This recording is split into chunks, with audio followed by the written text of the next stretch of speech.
Minal aidin wal faizin, maafkan lahir dan batin. Selamat para pemimpin, rakyatnya adil terjamin. Kepada para pemirsa Cokro TV, selamat merayakan Hari Raya Idul Fitri 1443 Hijriah. Selamat Lebaran buat semua teman-teman. Minal aizin wal faizin, mohon maaf lahir dan batin.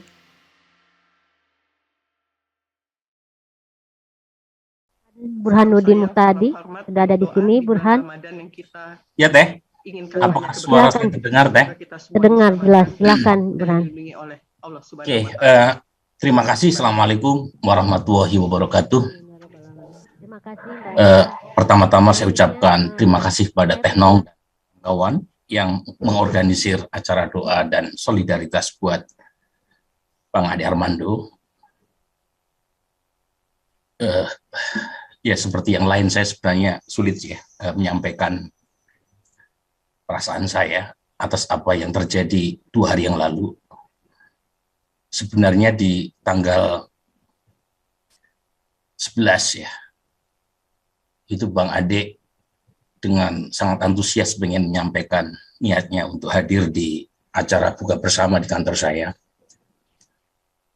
Jadi setelah ada kabar yang mengagetkan di grup di mana saya dan Bang Ade ada di dalamnya, saya antara percaya dan tidak percaya.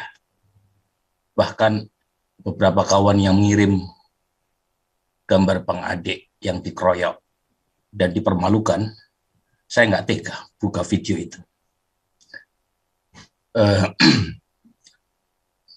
Ya, buat saya pengeroyokan itu jelas ada motivasi kebencian, ada virus takfiri, ada kalimat takbir yang dikumandangkan, ada kata-kata halal darahnya yang diteriakkan, yang sekaligus menunjukkan ironi, di mana kalimat suci di bulan yang suci dipakai untuk melampiaskan kebencian dengan cara-cara biadab. Dan saya terus terang khawatir di hari itu kejadian tanggal 8 Juni tahun 92 terulang ketika seorang pengajar Universitas Ain Syam di Mesir dan sekaligus aktivis intoleransi bernama Farak Fauda ditembak mati oleh 2 orang aktivis jamaah al-Islamiyah.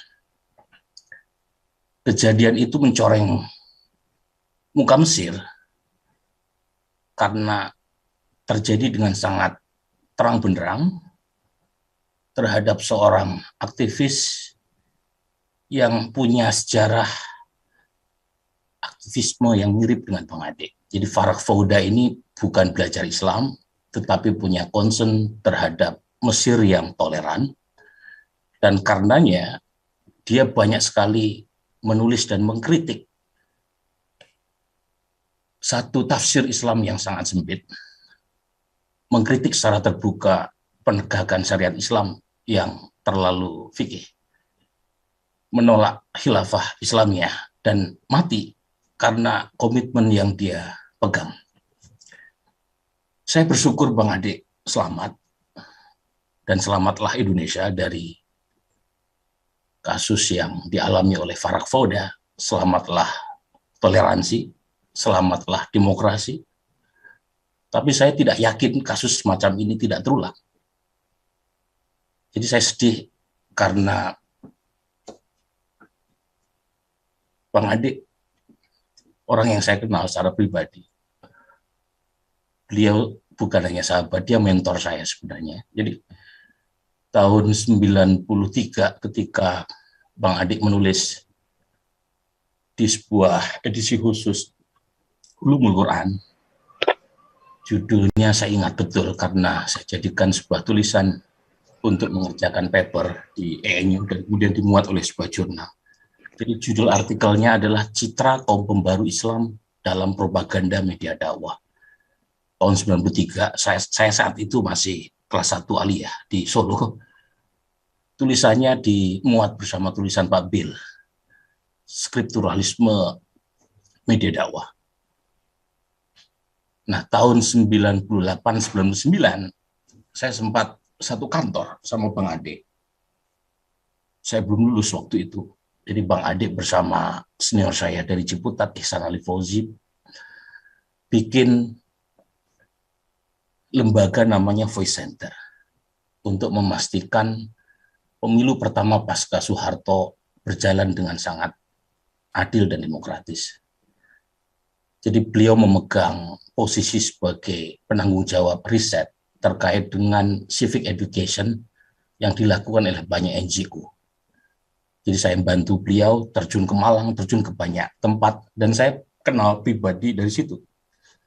Pribadi yang hangat, pribadi yang sangat taat pada fakta, pribadi yang sangat sopan, tadi Kak Ipung mengatakan demikian, dan pribadi yang sangat berbaik sangka sama siapapun. Justru karena berbaik sangkanya ini pula yang membuat Bang Ade datang ke tanggal 11, karena dia berbaik sangka sama siapapun yang datang menyampaikan aspirasinya di tanggal 11 itu. Apalagi aspirasinya sama dengan Bang Ade, yaitu menolak penundaan pemilu atau perpanjangan masa jabatan presiden.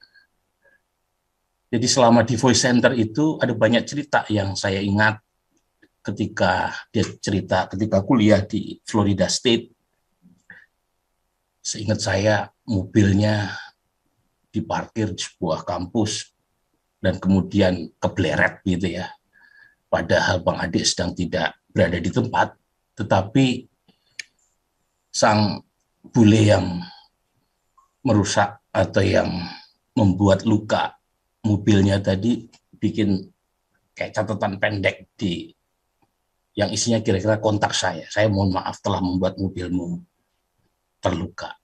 Sesuatu yang menurut Bang Ade menunjukkan betapa humanisnya orang, sesuatu yang kemudian membuat saya suatu saat saya pengen sekolah ke luar negeri, pengen mengalami apa yang Cak Nur sering bilang bahwa Islam sering kita dapati nilainya justru di negara-negara yang secara formal bukan negara Islam.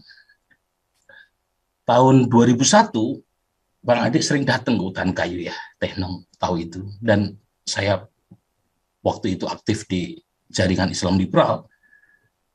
Di antara senior yang paling taat adalah Bang Ade. Jadi beliau sholat 5 waktu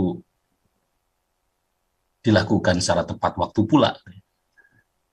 Dan agak berbeda dengan yang lain dalam pengertian Bang Ade suka menanyakan secara lebih kritis, sering tampil sebagai seseorang yang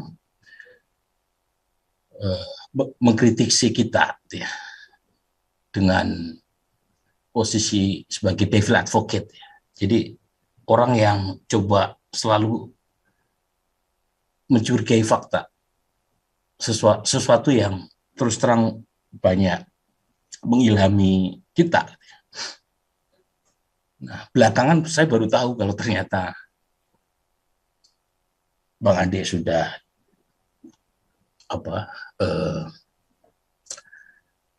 lebih aktivis ya ketimbang banyak kawan yang dulu di JIL, mendirikan banyak sekali lembaga organisasi yang secara langsung turun bicara tentang toleransi, bicara tentang pentingnya pluralisme dengan bahasa yang mudah dipahami, tapi tetap sopan. Ya. Sesuatu yang mungkin membuat saya yang lebih muda kadang malu atas keberanian yang Bang Ade tunjukkan dibanding generasi yang lebih muda di bawahnya. Jadi semoga apa yang Bang Ade alami tidak menyurutkan niat kita semua untuk terus menggelorakan Indonesia yang toleran, Indonesia yang ramah, Indonesia yang menjadi rumah buat kita bersama. Saya yakin Bang Ade tidak surut semangatnya, dan karenanya kita semua harus meneladani keberaniannya, melanjutkan perjuangannya dan yakin bahwa Indonesia akan jauh lebih baik ke depan.